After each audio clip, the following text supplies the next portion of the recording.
Hey guys, I was going through the mail from wpmail.me. It's a pretty good WordPress resource in case you have already not subscribed to it. So one article just caught my attention, the complete guide to increasing email subscribers. So I clicked on it and then I went to that WP Lift website and I went through the article and then the very first comment caught my attention, which is how have you made the subscribe widget sticky when scrolling down the site? So I actually, until I read this, I didn't notice it. What's happening is if you go to the top of the page, you can see a bunch of widgets here in the sidebar, subscribers, widgets, sponsors, categories, etc. But as you scroll down, notice what happens. The topmost subscriber widget stays in place like a sticky. So everything else goes, below it or beneath it. So that's pretty effective because no matter where you are in the article, you always are looking at that sticky thing. So there are more chances of you subscribing to that. In this case, it's a subscription email subscription box. It could very well be something like I don't know, maybe a search box or social media links and all that. So the author of this site, he replied saying that he used this jQuery plugin called Sticky.js. Okay, so I went to that and this is how it looks like.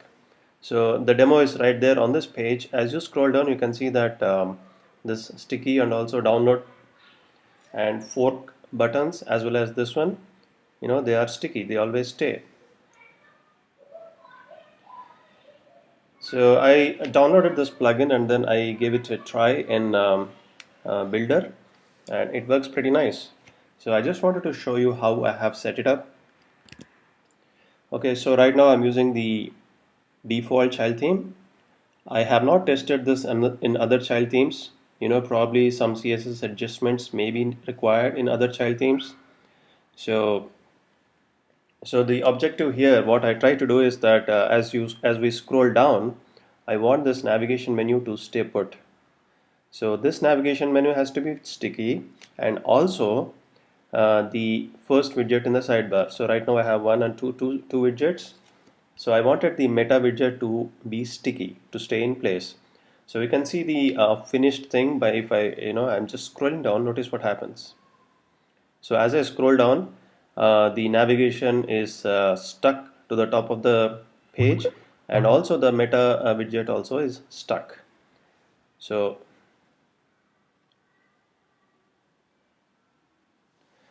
in this video, I'm going to show you how I did this. Okay, so the first thing you're going to do is you're going to go to stickyjs.com, click on download plugin and download the file, a zip file, which when you extract, you're going to get a bunch of files like this. So the most important thing in here is this jQuery.sticky.js file. You go to the root of your website and then you create a folder called assets, and within that assets I created a folder called sticky, and within that sticky I have uploaded or copied this jQuery.sticky.js. Okay, so after that what I've done is I went into the child themes functions.php and added this piece of code. So below the video, after some time, I'm going to put a link to where this code can be obtained. So essentially what I'm saying is, so in the footer of the website, I'm enqueuing the script, or I'm kind of calling the JS file, the JavaScript file, which we have placed in assets under sticky. And after that,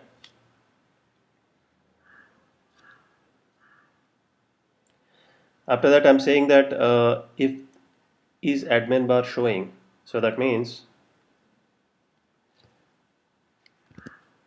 if the admin bar, the WordPress toolbar, if it is visible, okay, if it is visible, then locate any element which has a class of builder module navigation, okay, make it a sticky, and give it a top spacing of 28.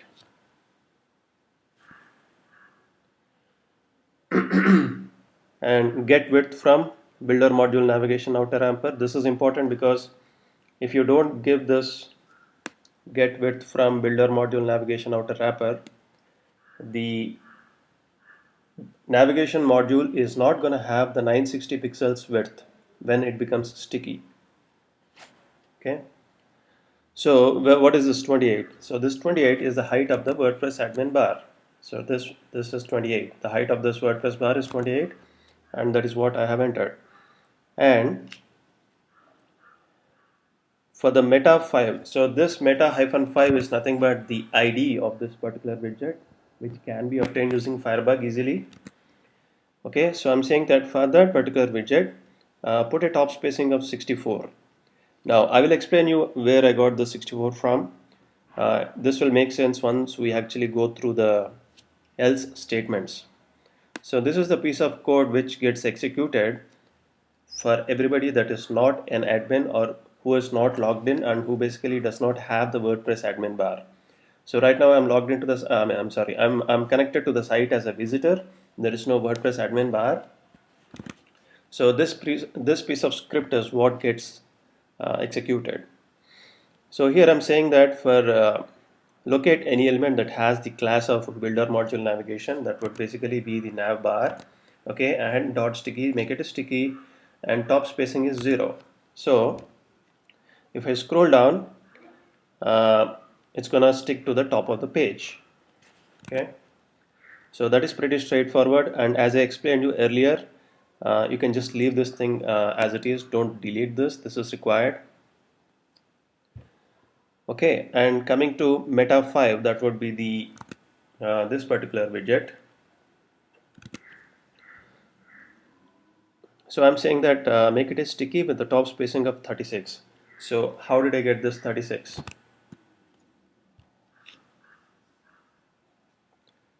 Okay, that 36 is nothing but the height of the nav bar.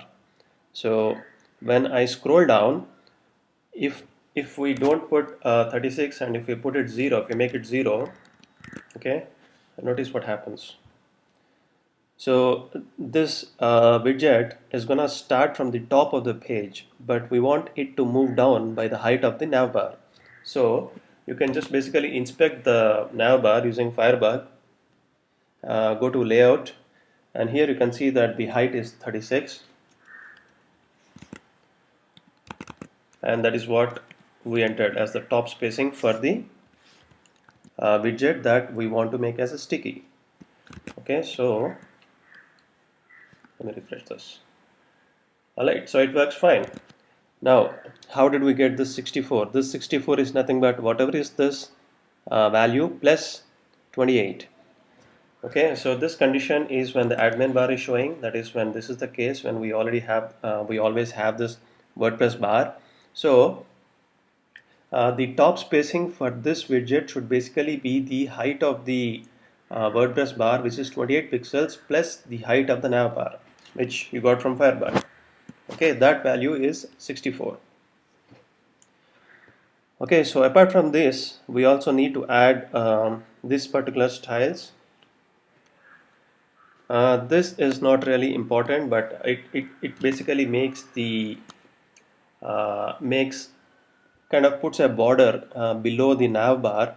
So there is some clear demarcation between the nav bar and the content below. It also puts a shadow. So we have basically added a bottom border and a shadow. And this styles, these are important. So for the widget, I'm going to set a background. This background is nothing but DDD. This gray color is the same as the background of the sidebar in the default child theme. So notice what happens if I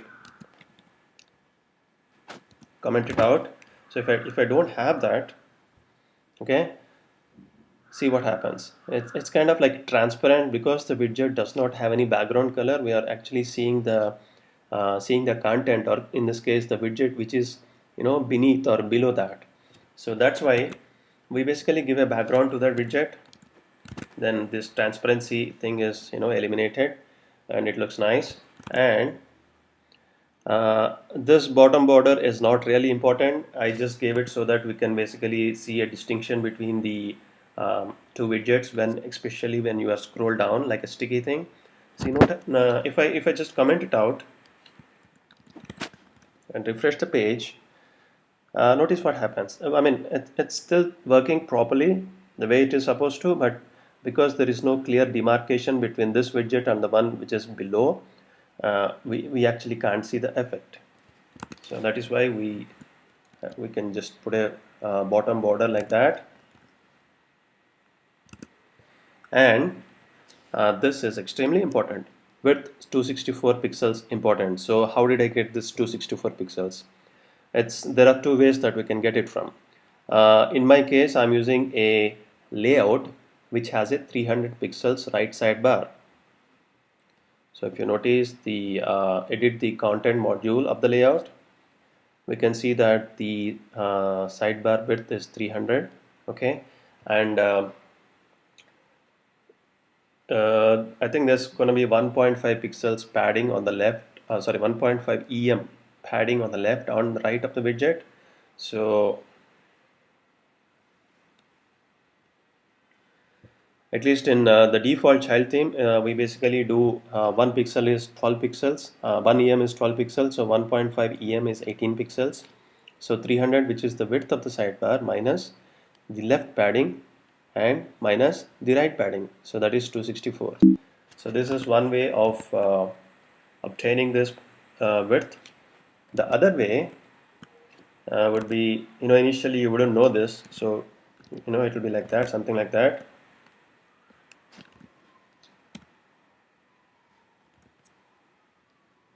Okay, so you inspect this particular widget. Okay, inspect the widget, and we can see here that the actual portion of the widget without the paddings or margins is 264. Okay, that is what we have here. So if this is not there, okay, the problem is that the widget kind of gets this huge width, which is 960 pixels, which is the layout width, when it becomes a sticky. So in order to restrict its width to what it should be, before it is sticky, so we just basically give this 264 pixels with an important rule. Okay. So that's it. And that is the way that let me refresh this. Yeah. Okay, so this method can easily be extended to any element on the web page, anything that you want to make sticky. Okay. But you got to just understand what you're doing and adjust the spacings accordingly. In case you actually don't bother about the uh, WordPress toolbar coming in the way, and you actually only want to set it up only for visitors, then this entire thing is not needed. So if condition, else condition, and if condition is not needed, we could just basically have this piece of code which will show the sticky designed for non-logged in users or those users who don't have the WordPress bar. Okay, hope you found this video helpful. Bye.